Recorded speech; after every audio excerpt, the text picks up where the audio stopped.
Okay, so think about it. Beyond the latest app update or, the next big AI thing, what does it actually mean to be digitally competent, like really competent, when technology is just everywhere in our lives? Yeah, it's a huge question, isn't it? It is. And today we're doing a deep dive into something pretty extraordinary. It's Vietnam's brand new National Digital Competence Framework for learners. And this isn't just about like coding or using software. No, not at all. It's much more holistic. It's about how we actually live and interact with technology. It's not just about keeping up, right? Right. It's fundamental competence in a world that keeps changing under our feet. Exactly. It feels like we're always learning new tools. There's so much information. Mhm. It can be overwhelming. So what if there was a blueprint for navigating all this? And this framework seems to be aiming for that, providing a structure. Precisely. Our source is this official circular, really detailed document from the Vietnamese Ministry of Education and Training. It came out January 24, 2025, and it's set to kick in March 1st, 2025. Right. The full title in Vietnamese is quite long, but it basically translates to Regulations on Digital Competence Framework for Learners. What matters is the incredible detail inside. Mm-hmm. So our mission today is basically to unpack this. We want to pull out the most important insights, maybe some surprising facts from this really extensive document, just to make it clearer for you, the listener, what digital competence looks like when defined at a national level. And what's really striking, I think, is how broad it is. I mean, who it applies to. Well, yeah. Tell us about that. Well, it covers educational institutions, different kinds of programs, all learners within the national education system, but also related organizations and individuals. It's a seriously comprehensive approach. They're trying to define digital readiness for, well, pretty much everyone involved in education. Wow. Okay. So it's ambitious. Let's start unpacking it then. The document kicks off with some definitions, right? What jumped out at you there? Anything particularly forward-thinking or maybe unexpected? Yeah, definitely. A few things really stood out. For instance, they define digital well-being. Digital well-being. Okay. Yeah, they call it NSINSO. And they define it as the balance between using digital technology and mental and physical health for users of digital tools. Mental and physical health in a digital competence framework. Exactly. It's pretty unusual, I'd say, and very progressive for an official educational document to explicitly bring in mental and physical health like that. That really is a leap, isn't it? I Yeah. mean, it goes way beyond just, don't click on suspicious links. Right. Remember when that was the main advice? Totally. What else? Well, another one is online bullying, Bat Nat Tren Mang. The language they use is quite strong. How so? It's defined as malicious acts by an individual or a group against a person through messages, the internet, social media sites, and electronic devices intending to intimidate, harm, humiliate, affect, violate honor or dignity, or mentally torture. Wow. Mentally torture. They're not mincing words. No, they're really highlighting the severity, the impact it can have. It shows a deep understanding. Okay, that's powerful. Now, you mentioned something about digital identity earlier. That one sounds really interesting, too. Yes, digital identity, or dantinso. This definition is, well, listen to this. The sum of information about a person existing in digital form for identification and differentiation from others, including information such as gender, personality, hobbies, beliefs, political views, full name, date of birth, phone number, home address, email, and other personal information. Hold on.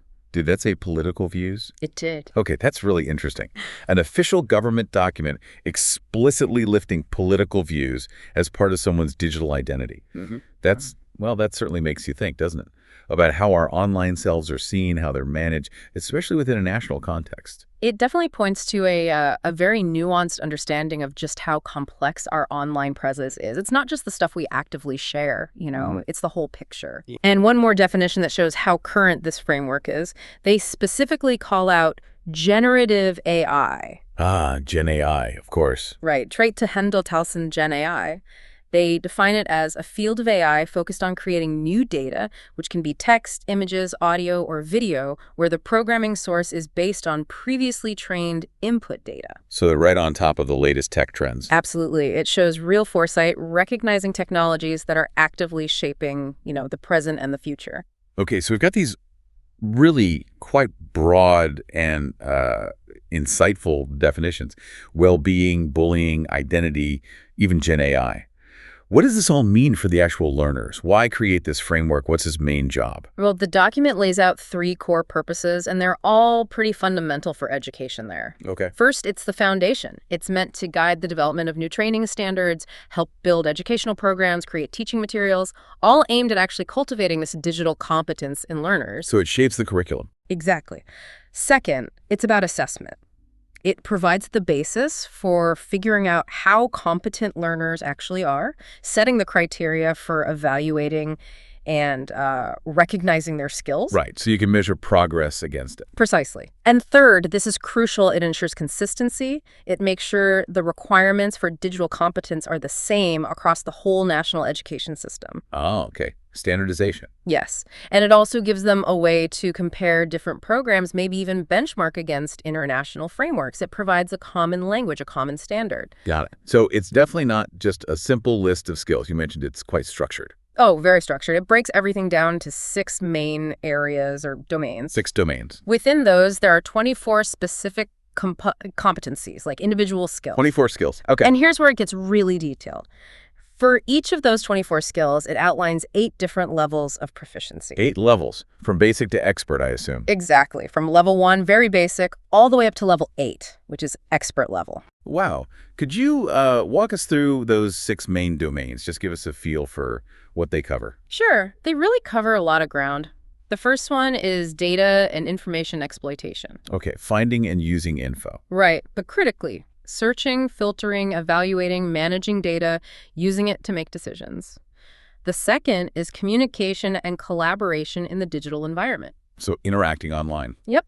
Using tech to interact, share, work in teams, participate in communities, but also respecting diversity, managing your digital identity. The digital identity piece you got. Okay. Third is digital content creation, creating, editing, sharing stuff online, understanding copyright, licenses, maybe even some basic programming concepts. Making things, basically. Pretty much. Fourth is safety. And this is interesting because it includes protecting data and devices, sure, but also protecting your mental and physical health. There's that well-being aspect again. Exactly. Plus managing online risks, digital environmental responsibility. Digital environmental responsibility, like e-waste. Could be part of it, yeah.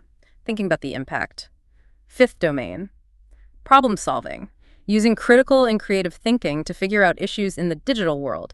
Technical troubleshooting, using tech for innovation. Makes sense. And the last one. The sixth one is very forward-looking, application of artificial intelligence. Ah, AI gets its own domain. Yes.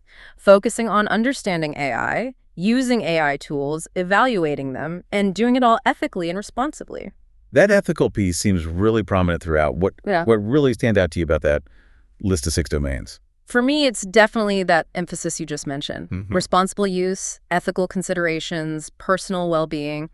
It's woven through multiple domains, not just tacked on. It's less about just how to use the tech and much more about how to be a responsible digital citizen. Yeah, it feels like a real attempt to shape responsible citizens for the digital age. But I wonder how easy that is to teach. I mean, teaching someone Python seems more straightforward than teaching, say, ethical AI use or digital well-being. Mm-hmm. Do you see challenges there for educators?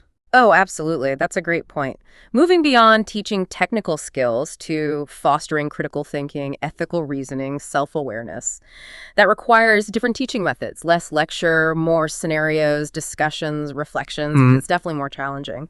But the fact that the framework mandates it, that it puts things like well-being and ethics right there as core competencies, that's the significant step. It gives educators the remit, the direction to actually focus on these harder to teach, but maybe more important aspects. Yeah, that makes sense. Okay, you mentioned those 8 levels of mastery for each skill.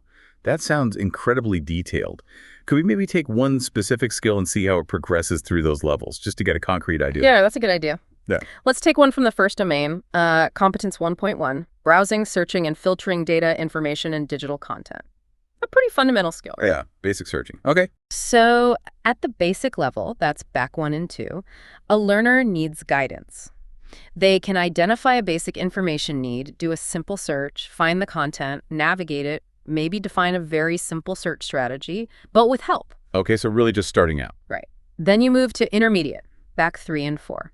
Now, learners can explain their information needs clearly, they can search more systematically, they can explain how they're navigating the results, and they can organize their own search strategies for, simple everyday problems working independently. So more autonomy handling routine stuff. Exactly. Then advanced, back 5 and 6. Here, learners are applying diverse search skills. They can actually guide others. They can propose different search strategies and adapt them depending on the complexity of the situation. They're often working independently or maybe guiding their peers. Okay, getting quite sophisticated. Guiding others is a key step up. It is. And finally, the expert level, back 7 and 8. This is top tier.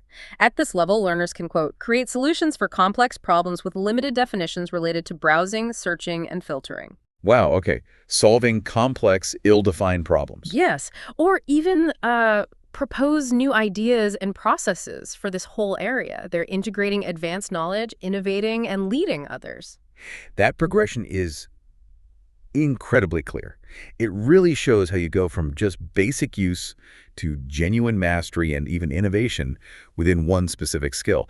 It gives such a clear roadmap, not just what to learn, but like how deeply you need to understand it at each stage. That must be so useful for both learners and teachers. Absolutely. It maps out the entire journey for each competence. Okay, so wrapping things up a bit. Yeah.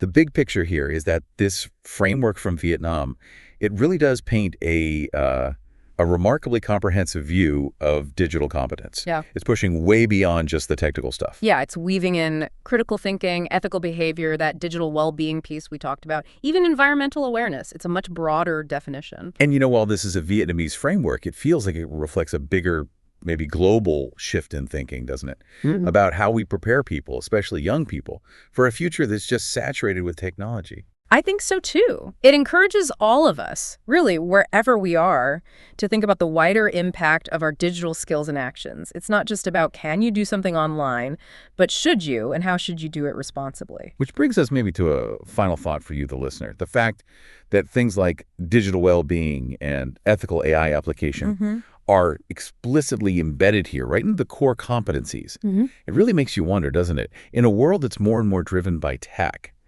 how could embedding these very human-centric, very ethical considerations into education actually shape the next generation of digital citizens, not just in Vietnam, but globally? It's a powerful question. And maybe on a more personal level, thinking back on your own education, formal or informal, about technology, what's the biggest missing piece you feel you might have had? What wasn't covered that this framework seems to be addressing? Something to think about.